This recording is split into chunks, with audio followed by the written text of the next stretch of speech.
ये सवाल है आपका कि x प्लस वाई 5 के बराबर है, x इंटू वाई 6 के बराबर है, तो x की पावर 4 प्लस वाई की पावर 4 की वैल्यू क्या है। ठीक है, अब देखिए ये जो सवाल है इसका जो ट्रेडिशनल प्रोसेस है वो कभी कभी रिक्वायर्ड होगा, कभी कभी नहीं होगा। जैसे यहाँ पर दो इक्वेशन है, अब आप कोशिश करो कि क्या वैल्यू आप गेस कर सकते हो कि नहीं।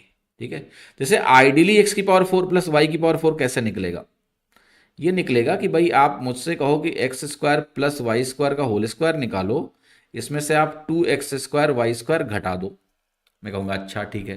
फिर फिर आप कहोगे कि ये x square plus y square कैसे निकलेगा, तो आप कहोगे ये ऐसे निकलेगा कि आप एक्स प्लस वाई का होल स्क्वायर निकालो, इसमें से 2xy घटा दो, और कुल मिला के इससे मेरा फाइनल आंसर बनेगा। और मुझे पता है कि भाई मुझे x प्लस वाई और x इंटू वाई दिया हुआ है। तो ये ट्रेडिशनल प्रोसेस है सवाल को करने का होता।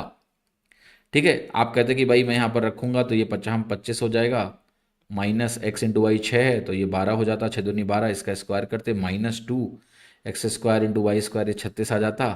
फिर 13 × 13 169 बन जाता, 169 में हम 72 घटा देते, 9 में से 2 गया 7, 16 में से 7 गया 9, 97 आंसर होता।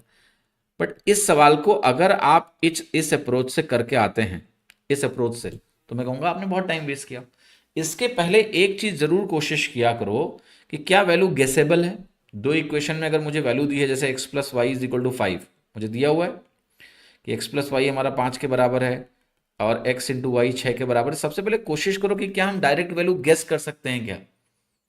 तो वैल्यू गेस करना यहाँ पॉसिबल है। देखो 6 को अगर आप ब्रेक करोगे तो मेंटली क्या होगा, 3 × 2, और 3 × 2 में देखो 3 + 2 5 के बराबर है कि नहीं है, यस और नो, यस। तो 3 × 2 और 3 + 2 वैल्यू सीधे दिमाग में हिट हो जाएगी तुरंत, जो इसमें सेटिस्फाई हो रही है। और अगर ये हिट हो गई तो आपको सीधे इसको ऐसे सॉल्व करना है कि 3 की पावर 4 प्लस 2 की पावर 4, तो 81 + 16 97 आया कि नहीं आया, यस, सीधा आंसर हो गया ना। ये इस प्रोसेस में नहीं जाना है। लेकिन ऐसा नहीं कि इस प्रोसेस में कभी नहीं जाना पड़ेगा, पड़ सकता है आपको जाना। जैसे मैं आपको एक सवाल दे रहा हूं, जैसे मैंने आपसे कहा कि आपको यह दिया होता, मान लिया कि x प्लस वाई तुम्हारा 5 के बराबर है, और मैं ये कह देता कि x इंटू वाई 7 के बराबर है। अब बताओ वैल्यू गेस कर पाते क्या तुम, कर ही नहीं सकते। ठीक है, अब ये वैल्यू गेस नहीं होगी, क्यों, क्योंकि वो वैल्यू इंटीजर नहीं होगी कि इतनी आसानी से गेस हो जाए। जैसे आप 7 को सोचोगे, 7 और 1 मान लिया प्रोडक्ट में, तो 7 × 1 अगर आपने सोच भी लिया तो ये 5 बन नहीं रहा है। फिर आपने कहा मैं ऐसे सोचूंगा 7/2 × 2, अगर आपने ये सोचा तो इसका टोटल 3.5 और 2 5.5 बनता है, तब भी आप सॉल्व नहीं कर पाओगे। तो इस प्रोसेस में क्या करना पड़ेगा आपको, ये वाला फॉर्मूला ही अप्लाई करना पड़ेगा।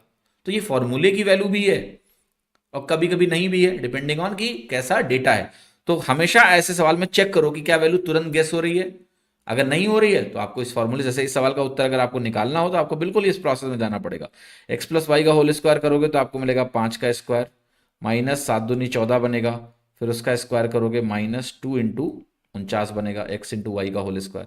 तो ये वैल्यू कितनी आती है आपकी, 25 - 14 कितना बनता है, 11, 11 का स्क्वायर बनता है 121, 121 में घटाता 98, और अगर मैं 121 में 98 माइनस करता तो ये वैल्यू कितनी आ जाती, 21 2 23 आ जाती, 23 के बराबर आपका आंसर आ जाता। ठीक है, अब चलो मैं आपको एक बढ़िया सा होमवर्क देता हूँ इसी सवाल में करने को, जो आपको करके कमेंट में मुझे बताना है।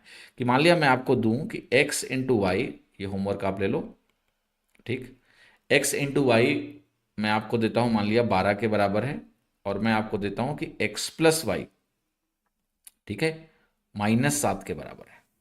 x प्लस वाई क्या है, -7 के बराबर है। आपको बताना है मुझे x³ प्लस y³ की वैल्यू क्या होगी। एक तो ये होमवर्क है आपका। एक और होमवर्क आप लो जिसको आपको सॉल्व करना है कि मान लेते हैं x इंटू वाई आपका 12 के बराबर है, और जो आपका x प्लस वाई है वो मान लेते हैं -8 के बराबर है।